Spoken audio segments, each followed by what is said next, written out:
অনেকদিন আগের কথা। রীতা নামে গ্রামে একজন ফুচকাওয়ালি ছিল। রীতার স্বামী ছিল না, তাই রীতা ফুচকা বিক্রি করে তার সংসার চালাতো। প্রতিদিনের মতো রীতা খুব ভোরে উঠে ফুচকা বানিয়ে বাজারের উদ্দেশ্যে রওনা হয়।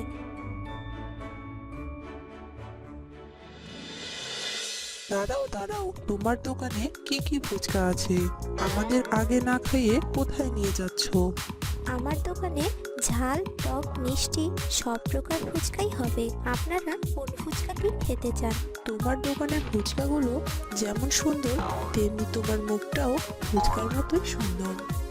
আপনারা কি আমার ফুচকা খাবেন, নাকি শুধু শুধু আমার সময় নষ্ট করছেন? ঠিক আছে ঠিক আছে, আগে ফুচকা দাও, খেয়ে দেখি এর স্বাদ কেমন।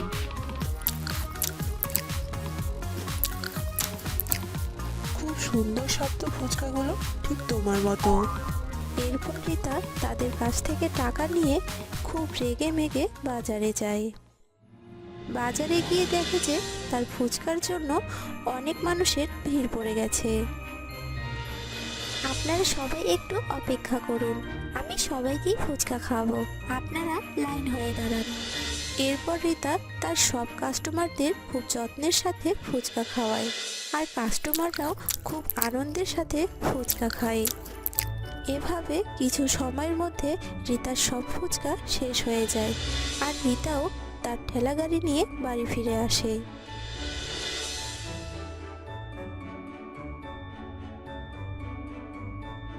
পরদিন রীতা খুব ভোরে উঠে ফুচকা বানাচ্ছিল। এমন সময় রীতার দরজায় শব্দ করে। কে আপনারা? কাউকে খুঁজছেন? আপনাকে সেই পরিচয় পরে হবে, আগে বলো তোমার ফুচকা তৈরি হয়েছে কিনা।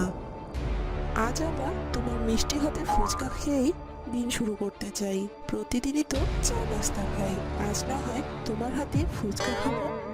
আমি সব বুঝতে পেরেছি, তোমরা এখানে ফুচকার বাহানায় আমাকে বিরক্ত করতে এসেছো।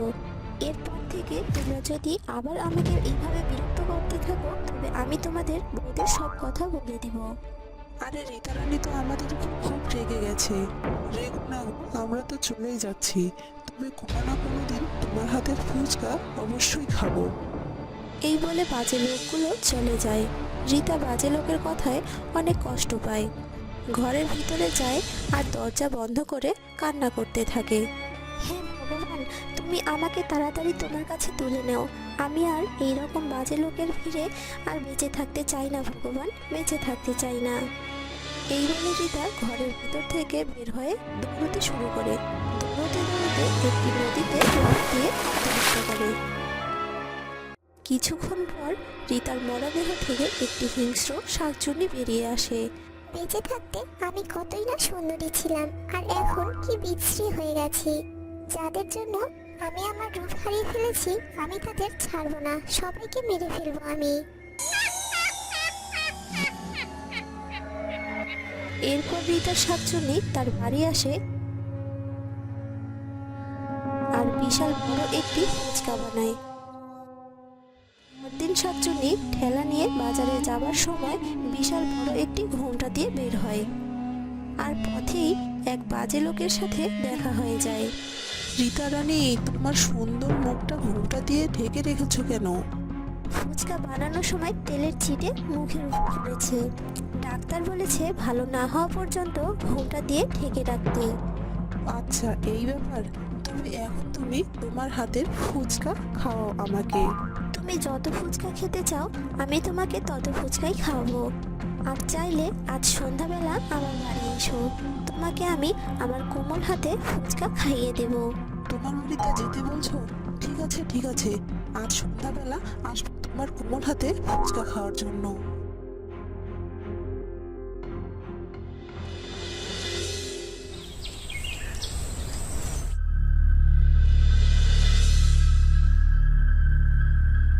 রীতা রানী, আমি এসেছি, তুমি কোথায়?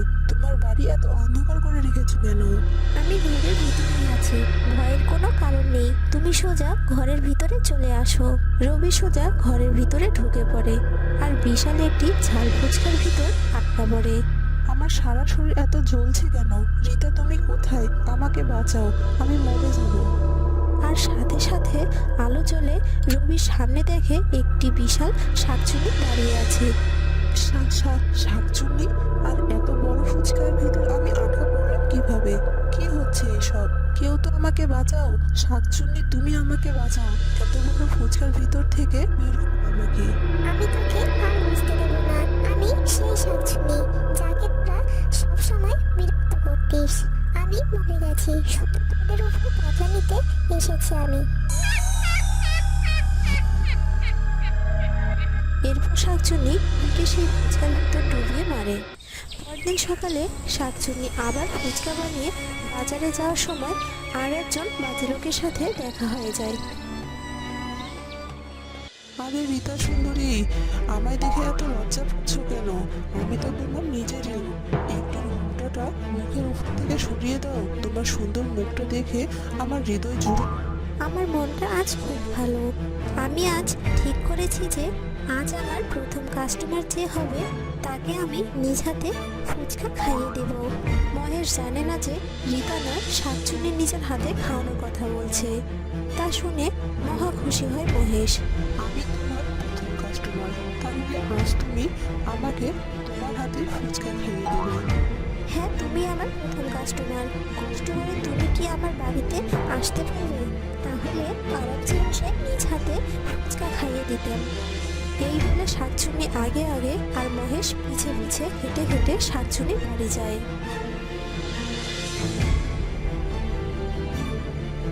শাকচুন্নি মহেশকে বাড়ি এনে অনেকগুলো ফুচকা খেতে দেয়, আর মহেশও সেগুলো খেতে শুরু করে। খেতে খেতে মহেশের পেট ফুলতে শুরু করে। রীতা, আমি আর খেতে পারছি না গো, আমাকে তুমি মাফ করে দাও। আমার পেটে আর একটুও জায়গা নেই। আজ খাবো না, আরেকদিন খাবো। এর থেকে বেশি খেলে আমার পেট ফেটে যাবে। আমি তো সেটাই চাই, তোর পেট ফেটে যাক আর তুই মরে যা। এই বলে শাকচুন্নির মুখের ঘোমটাটা সরিয়ে দেয় আর শাকচুন্নির রূপ চলে আসে। মহেশ শাকচুন্নির রূপ দেখে ভয় পেয়ে পেছাতে পেছাতে একটি কোল ফুচকার ভিতর পড়ে যায়। আমি রীতা, আমি শাকচুন্নি হয়ে এসেছি তোদের মারার জন্য। আমাকে মেরো না, আমার খুব ভুল হয়ে গেছে। আমাকে ক্ষমা করে দাও। আমি ঠান্ডাতে জমে যাচ্ছি। মর, আমি তোকে মরতেই বলছি। তুই ওই ঠান্ডা ফুচকাতে জমে মর। মহেশও টুপির মতো ফুচকাতে ডুবে মরে। এরপর একদিন শাকচুন্নি তার বাড়িতে ফুচকা বানাচ্ছিল। এমন সময় একটি বাচ্চা রীতার বাড়িতে আসে ফুচকার খোঁজ করতে, আর বাচ্চাটির চোখ যায় জানালা দিয়ে ঘরের ভিতরে। সে দেখে যে একটি শাকচুন্নি ফুচকা বানাচ্ছিল। ভয় পেয়ে বাচ্চাটি কাঁপা কাঁপা কণ্ঠে বলে, শাকচুন্নি ফুচকা বানাচ্ছে, এখনই তো সবাইকে বলে দিতে হবে। এই বলে বাচ্চাটি দৌড়বে। এমন সময় শাকচুন্নি বাচ্চাটির সামনে দাঁড়ায়। এই বাবু, তুমি যদি আমার কথা সবাইকে বলে দাও তবে আমি তোমাকে এক্ষুনি মেরে ফেলবো। আর যদি আমার কথা কাউকে না বলো তবে তো তোমাকে রোজ ফ্রিতে ফুচকা খাবো। ভেবে দেখো তুমি কোনটা চাও। বাচ্চাটি ফ্রিতে ফুচকা খাওয়ার কথা শুনে ভরে যায়। ঠিক আছে, আমি তোমার কথা কাউকে বলবো না। তুমি কি সত্যি বলছো আমাকে প্রতিদিন ফ্রিতে ফুচকা খাওয়াবে? হ্যাঁ, সত্যি বলছি, প্রতিদিন ফ্রিতে ফুচকা খাবো। আর শুধু তুমি না, তোমার বন্ধুদেরও খাওয়াবো। শাকচুন্নি খুব আদর করে বাচ্চাদের ফ্রিতে ফুচকা খাওয়ায়, কারো কোনো ক্ষতি না করেই। এভাবে বাচ্চা আর শাকচুন্নির মধ্যে বন্ধুত্ব হয়ে যায়। এভাবে বাচ্চাগুলো ফ্রিতে ফুচকা খাওয়া চলতেই থাকে।